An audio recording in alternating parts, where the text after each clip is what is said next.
Alright, hello, and welcome back to the podcast once again, everybody. For anybody new, this is primarily a podcast, so there is relevant stuff on screen, it just doesn't change every 5 seconds. Now, for this most likely shorter episode, the Australian government has surprisingly, at least to me, I guess, given the approval or go-ahead for the beginning of some onshore oil and gas exploration. And that comes as a bit of a surprise, as Australia is a more environmental or a more green-leaning nation. And I'm not saying anything in any particular way. That's just the alignment of the situation and the particular reason why the announcement was a bit surprising.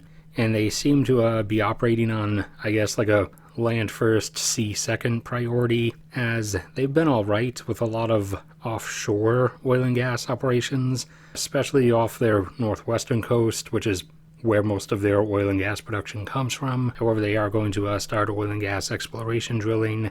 The specific region in the Northwest, basically the onshore portion of that whole slope region where they've been getting all of the offshore stuff from. This particular area up here, a decently likely hydrocarbon-bearing region, obviously with the extreme boost of likelihood coming from the fact that quite a bit has already been found offshore. Now, this isn't the first time there's ever been onshore activity in Australia. There was some oil exploration back in the 50s and 60s. Most of it, circling with the cursor, was focused in the most likely and most obvious region to go for, which was this nearly enclosed shallow depression, which is one of the two main types of areas usually to go for, with the best and most prolific example being the Persian Gulf region. The other usual type of hydrocarbon area being a gradual downward slope from higher elevation into the sea. But one of the best examples of that type is offshore Brazil, and actually a moderately decent example of that is Northwestern offshore Australia. But like I said, most of the exploration was focused in that one large basin there, and they started in the northernmost part of it, and that's where most of the activity was, and they did find some oil and gas, and then it kind of stopped. And that in decent part most likely being attributable to what else was found around that time elsewhere in the world, back over in the Persian Gulf. Around the 50s and 60s, you know, all of those super giant mega oil fields were being found in all of the Persian Gulf nations. And so that kind of had a repressing effect on exploration elsewhere. As, you know, with all of those supergiant mega fields coming in, that kind of gave like a analogous situation to, when that one guy who's just awesome at everything comes in and shows you up, or shows everyone up basically, and kind of leaves everybody else feeling like, well, there's no point in me really trying anymore.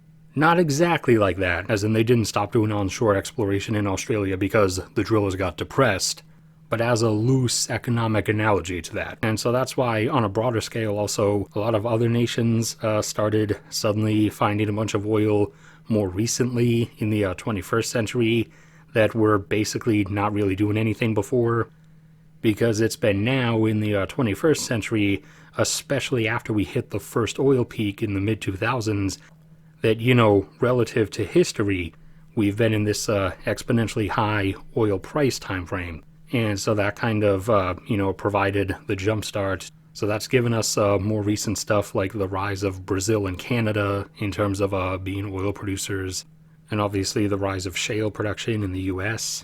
And even back on topic, the expansion of oil and gas exploration in Australia, which has primarily been focused again offshore of their northwestern coast. However, they're now going to start doing onshore stuff again. But that was a bit surprising because their present-day government is not like the same type of government from the 50s and 60s. But like I said, they had done some exploration in that one main basin that probably is still hiding a decent bit in it. They easily proved that there's Obviously, some of it's still there to be found, apart from the fact that most of it was concentrated in just the northern part of that basin.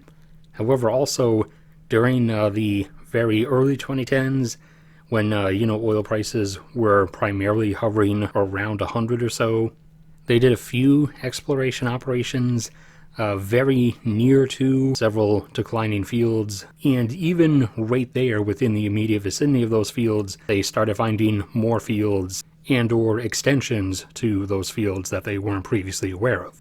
And there is also its neighboring low-lying areas to the east and northeast of it, and then also up to the north, this sort of inward curved sloping area. I didn't find any record of anything that they've really done there as of yet. Also, this sloping bit here that's part of the shallow water region of the Great Australian Bight. And the Bight, along with its onshore sloping region, is most likely holding on to some decent bit as well. I covered some of that in my How Much Oil Is Still Out There video that I did a while back and that I'm probably actually going to redo, but I'll still include a link to that video if you want to see it. But for the moment, they're just allowing onshore exploration in that particular Northwestern region, and continuing to go forward with offshore exploration off the Northwestern coastal region. Regardless, that's it for this one, so thank you everybody for sticking around and listening. Like if you enjoyed, subscribe if you haven't already. PayPal and Patreon links are both down there if anybody wants to support me, only if you actually can. But no matter what happens to me, may God bless and protect all of you, and I will see you all around next time.